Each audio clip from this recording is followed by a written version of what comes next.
Stephen Woolfe, a strong candidate for the leadership of UKIP, was hospitalised after some kind of fracas with a colleague in his own party at the European Parliament. The lack of a clear account of precisely what happened means that the broad word altercation has been much used today. Mr Woolfe appears to be doing OK, although he remains under observation in hospital, and it did at one point look as though he might have bleeding on the brain. But what does the incident say about the state of UKIP? Stephen Woolfe's wounds were not self-inflicted, but the party's turmoil is. It is faction-ridden and dysfunctionally split. We'll talk more about the party soon, but John Sweeney is with us live from Strasbourg. John, a very good evening. So, Punch and Judy came to the European Parliament today.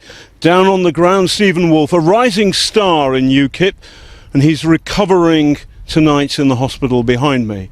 The alleged other party, Mike Hookham, also a Euro MEP for UKIP. Now, his people are saying he did nothing wrong today. You get the same story from Stephen Woolfe's people. He's the innocent party, he hit no one. Together, the two narratives do not make sense. Nigel Farage has said he's not expecting any formal complaint to be made. Perhaps UKIP are hoping this whole story will go away. Fat chance of that. Lying out cold on the floor of the European Parliament building in Strasbourg is Stephen Woolfe MEP, once tipped as a future leader of UKIP. This morning, after falling unconscious, he was taken to hospital, his condition then described as serious. In the last few days, Woolfe has been talking about quitting UKIP to join the Tories. Earlier today, he was alleged to have had an argument with this man, Mike Hookham, UKIP's defence spokesman. The men allegedly clashed at a private party meeting held to clear the air. Word is that in the UKIP meeting in the European Parliament building here in Strasbourg behind me, Hookham and Woolfe fell out. There was talk of settling this outside, and the two men left the room. An altercation followed. So who threw the first punch? Now that's a good question. Word is that in the meeting, Hookham and Woolfe fell out. This is Neil Hamilton's take. He's the UKIP leader in Wales. I understand there was an argument between some MEPs, and Stephen, I think, picked a fight with one of them and came off worst. But you know, that's what I've heard secondhand, and remains to be seen what the full truth is. I was told that he was knocked over, hit his head on a window. And I don't know that he was knocked unconscious, but it's obviously had some repercussions. To add to the chaos, these comments attracted fury from UKIP donor Aaron Banks. On Twitter, he signalled his anger at Hamilton's remarks and threatened to leave the party. It's not even 100% clear whether any punches were thrown, but today Nigel Farage confirmed that it had got physical. It's two grown men getting involved in an altercation. It's not very seemly behaviour. We're talking about, a dispute that finished up physically, yeah.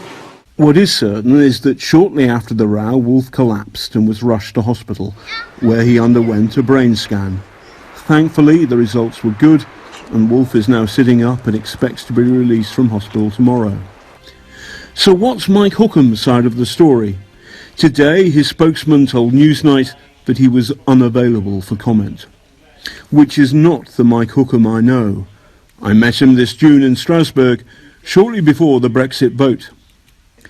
This is not the first time that passions inside UKIP have run high, but it's the first time we know about that someone's ended up in hospital. Scenes of MPs throwing punches is something that happens to other nations, not until today to British parliamentarians. Well, of course there are going to be different philosophical outlooks within a party. There are going to be people who simply cannot get on with each other because of personality differences. And of course there are people who are socially liberal and socially conservative. So there's all of that. It's a broad church, and all these people gather under that broad church's roof. And of course it's inevitable at times there will be sources of friction. UKIP has made the political weather in Britain and Europe these past few years. Tonight, its very own version of It's a Knockout makes it look more than a little foolish. John Sweeney there. Well, Alexandra Phillips was UKIP's head of media for 3 years until she chose to defect to the Tories. I spoke to her earlier. I asked if she was surprised by today's event. I think anyone would be surprised to learn that, that it actually resulted in fisticuffs and someone had to be conveyed to hospital.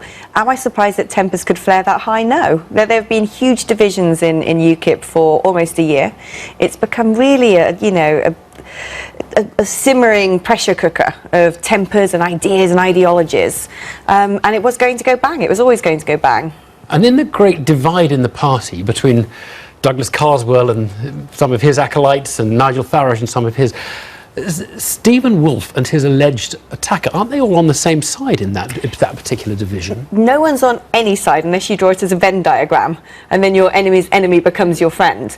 Look, I think the real reason is UKIP is essentially a people's army, is what Nigel would call it. It's a very sort of amateur political party, and by that I mean a couple of years ago, most of these MEPs hadn't been in politics. They were ordinary men and women doing different jobs, united around a religion, and that religion was Brexit.